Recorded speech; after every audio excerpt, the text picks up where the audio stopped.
Hello, everyone, and welcome to the podcast. The podcast where we talk about map stuff that happened online this week, map stuff that I think is interesting, and map stuff that I am currently excited about.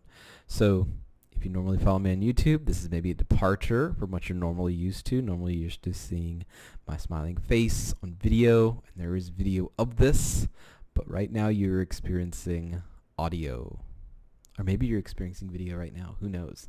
Kind of depends how I'm feeling. Did I want to edit this? Did I want to just do video? Who knows? What are we doing? I don't know. Do you know? No. You probably feel like you're wasting your time right now. And you are not. But here's what I will tell you. Today we're going to be talking about some really interesting news that went on in the Twitter world and in the Zillow world and on my blog. So if you're not following me on Twitter or on Instagram, I would encourage you to do so because there's some really great stuff going on there and I think you'd really enjoy it. So without further ado, let's get into what we saw on Twitter this week. And the first thing was Chris Wong, which I really do appreciate, gave me a retweet on some article work that I had done a while back about soda to mapbox. If you don't remember that article, basically it was having to do with how to get open data into your mapbox web application by connecting it with a service API known as soda. And so he was very kind to retweet my article and then gave some really great mapbox dev resources. He put them together. I think this is his. Yeah, this is his. This is his tutorial here on that. Really awesome GitHub repository. If you're interested in it, I'll go ahead and link it. And then he went and showed off one of his very cool applications. It was the NYC 311 reports, and he has it broken down by community districts and by user-defined districts. So I thought was really interesting. I'll show you that in a minute. So I'm going to check out District 7, Queens Community District 7. And it's just really, really well designed. I would say from like a data visibility standpoint, like the scaling is so nice. The labels come up as you zoom in, and the amount of detail as you zoom in and zoom out is just so incredible. And it's very intuitive. Like as you click, District 11, now we're in Queens Community District 11, you kind of just zoom in and the bubbles disperse to show you the actual location, but then as you zoom out they come together and show you like a bigger or smaller bubble based on the number of cases within those areas. So I think that's really, really interesting and very intuitive.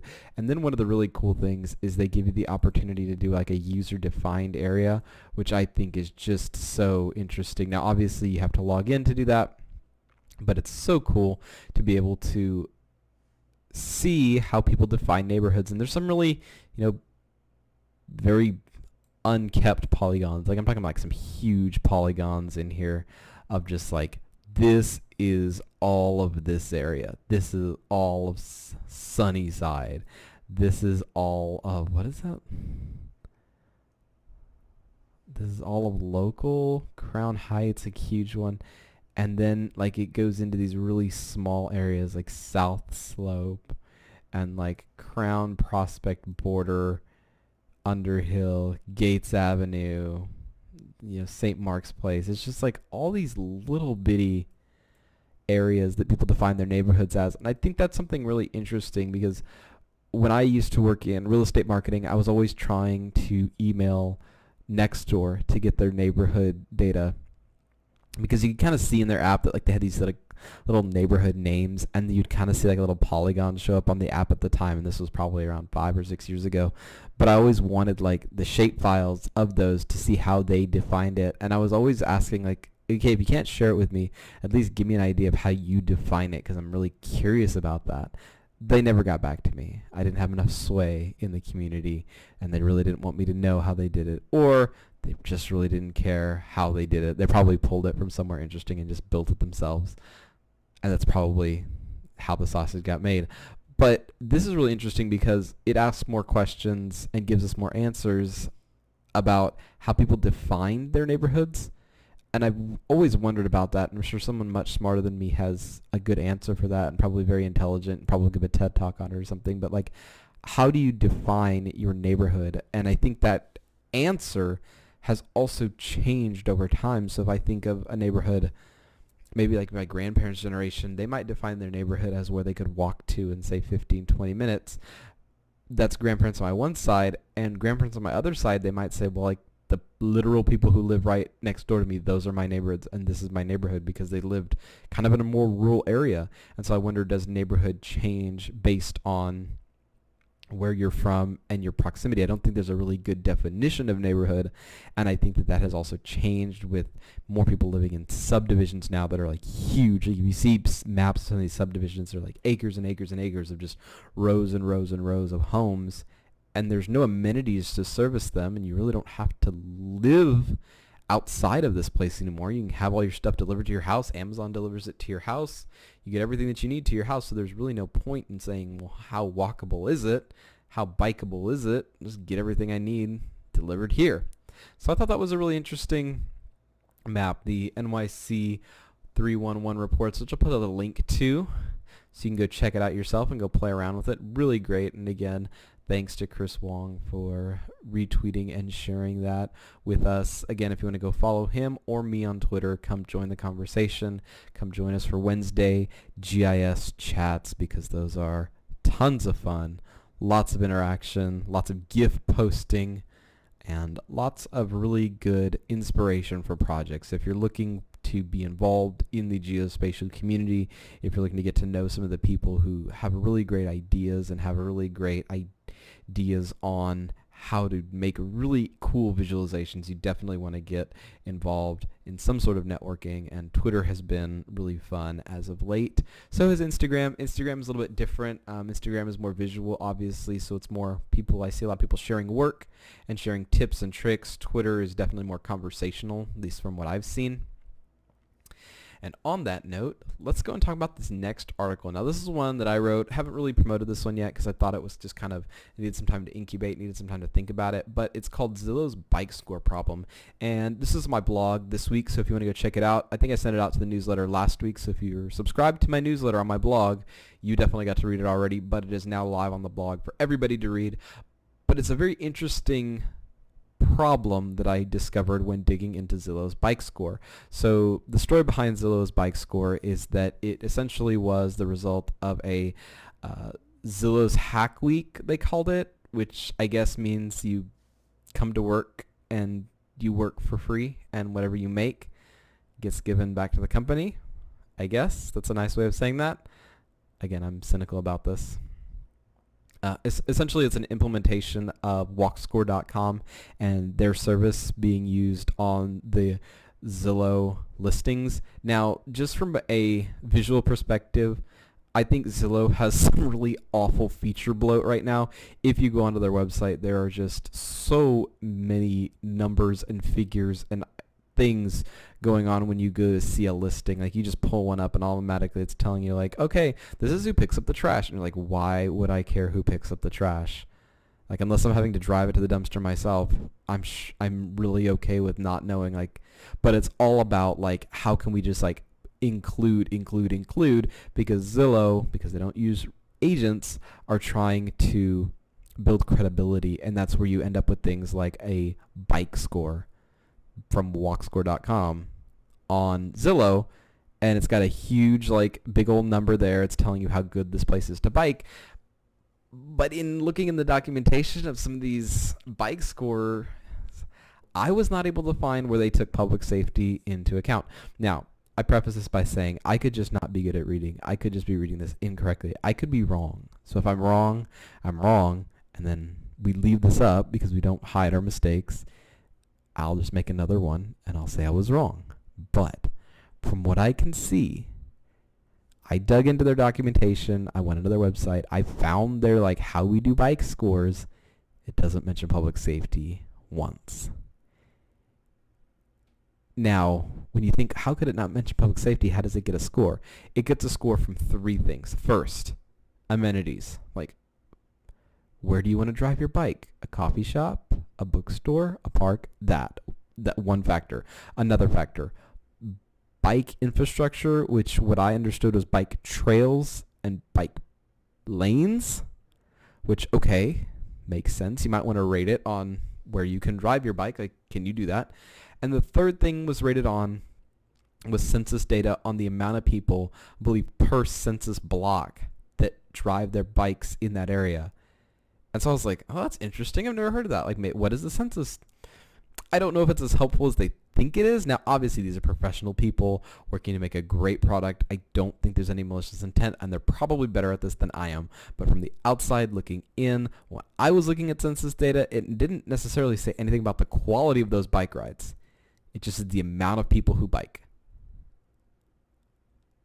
Nothing about how harrowing, nothing about how safe, nothing about how many fatalities. Just, hey, if all y'all got a bike to work, lots of y'all are doing it. So that would equate a higher score, I suppose, which is weird because if you look at demographics of who rides bikes to work, the majority of people who ride bikes to work are the people who have no other option.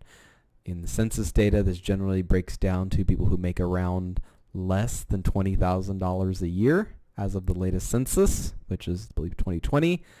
So if you're making less than $20,000 in 2020, that's generally who's riding a bike. Not necessarily the kind of person that has a whole lot of choice. If you're making less than $20,000, you're probably just trying to figure out where your next meal is coming from. You probably don't give a whole lot of thought to how safe is this. You're probably saying, I just need to get to work. I think if a lot of people considered how dangerous driving on a freeway is, especially in Texas, they would consider that a risk every day, and yet still a large number of people do it every single day. Does that make it safe just because a lot of people do it? Absolutely not. In fact, the number of times you're doing it with the amount of people you're doing it with probably makes it a little more dangerous. Their angle was like safety in numbers. People like to ride together. Mine is lots of people doing something unsafe doesn't make it safe. It just makes the risk of people getting hurt while doing it greater because now there's more factors and people are getting careless and people are just not thinking. There was not any indication of number of accidents on or near bike lanes. I'm not saying people who got hit on their bikes, but that's probably a factor you should consider. I'm saying just like the number of accidents, like are cars generally safe in this area? Like are you going to get hit by a car hitting another car? Like you'd want to avoid situations like that. Are lots of cars left abandoned on the side of the road because they're broken down or things like that? If you even have a bike lane, but there's cars parked in it all the time, kind of an important thing to consider. Driver temperament. I'm not and what I say by that is like crime. It's like, well, yeah, you probably should consider like, is my bike going to get stolen? Are there like tons of bike thieves? Do people get like held up? Like do pedestrians get like mugged or something? Like it's probably a thing we should have considered for a bike score. But I'm talking about just like straight up just driver temperament. What are the drivers like in this area? Are there tons of road rage incidents? Are there tons of hit and runs, drunk driving arrests? None of that was considered in a bike score. Like I would want to know, are the people in this area just friendly to cyclists? Like, are they speeding all the time? Are they running red lights? Like, what's driver temperament look like in this area? If I got a bunch of hotheads that want to like bust through every red light, and I got a bunch of like street racers, you probably don't want to be riding your bike at night. I don't care how nice the bike paths are. If there's, street races, who cares if you can drive to the coffee shop? You're not going to make it there. Another thing is like the safety of the infrastructure in general.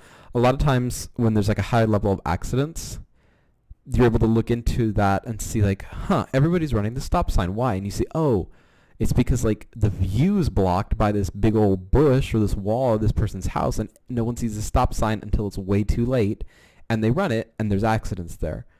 That was never a factor, and obviously I don't think there's like a number where that's indicated, but you could look at things like lighting, things like blind curves. You could take factors into account, say one-way streets. You could look up parking data for those one-way streets, and lots of parking on the road.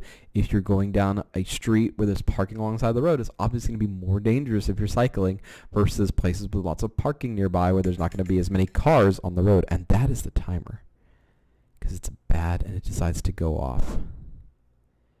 So yeah, that was not a factor. Time of day. I think that if we're trying to use bike score, I think the misconception was that they were using it like a sunny day, going to go on, sunny Saturday to the coffee shop and go bike. They weren't really considering, like, can I commute to and use these for actual travel? So time of day wasn't considered. I'm sure the bike score probably fluctuates throughout the day, throughout seasons, and really wasn't considered. So what I gathered from this is that, like, the bike score on Zillow, the problem is not necessarily that it's a score that's imperfect. There's never going to be a perfect indicating score. What I got from this more was, oh, this is a marketing number and not so much a safety people number. This is so a realtor can try and sell the house, or Zillow can sell the house, build credibility, and say, hey, we know you're pretty affluent. You're probably into cycling. This house, which is by all the good taxpayer-funded bike lanes and bike paths, this house that has a lot of really cool coffee shops going up because everyone wants to be in this area, this house that already has a ton of amenities, this house that already has like a ton of cool bikers in the area, is just going to be able to sell for more. And it's a marketing number. So when you see something like a bike score on Zillow, I think the problem is it's not a public safety number. It's a marketing number, which is, I think, one of the interesting parts about Zillow is that they're building this credibility with a lot of feature bloat, when in reality they could provide a better public safety number. But the problem is that would really eat into their bottom line, I think. And I think that it would probably make a lot of taxpayers in the city and then municipality also pretty disappointed in their services, in the sense that they would not want to be made aware that there are certain areas that, just because they don't have access to certain things, are not necessarily bad for biking. They've just been overlooked because they're not going to pay for it with property taxes. So if I can get more property taxes out of this home because it's valued higher, because Zillow says it has a higher bike score, it's going to sell for more, and we're going to make more money. And so we're going to put more bike lanes in the areas that are going to make more money and make them quote-unquote safer, and the quote-unquote unsafe areas are going to continue to get more quote-unquote unsafe until the developer decides to move in and say, hey, all these unsafe lots, will buy them.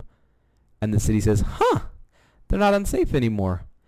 Seem to be pretty nice. People want to buy them. Property values are going up. Oh, that bike score is pretty nice. Well, I think we could build a bike lane through there and get that bike score up a little bit. And then that's how you end up with historic neighborhoods being taken over by developers, and then having to deal with the consequences of that in the end. So all that to say, if you're looking for a new house and a bike score is what you're basing that off of, you might want to drive around and see, like, are there a bunch of broken taillights on the side of the road? Are there a bunch of red lights being run? I mean, maybe we could look up like 311 and see if there's like a bunch of abandoned cars up there. Something to consider. I have the full write-up up on my blog if you want to read it. Be more than happy to share that with you. Link will be in the description below. Once again, thank you so much for listening. A little bit different format, I realize that, but I appreciate you sticking by. Appreciate you listening. I'll be back later this week with a new video for you. So hope to see you, and thank you so much for listening.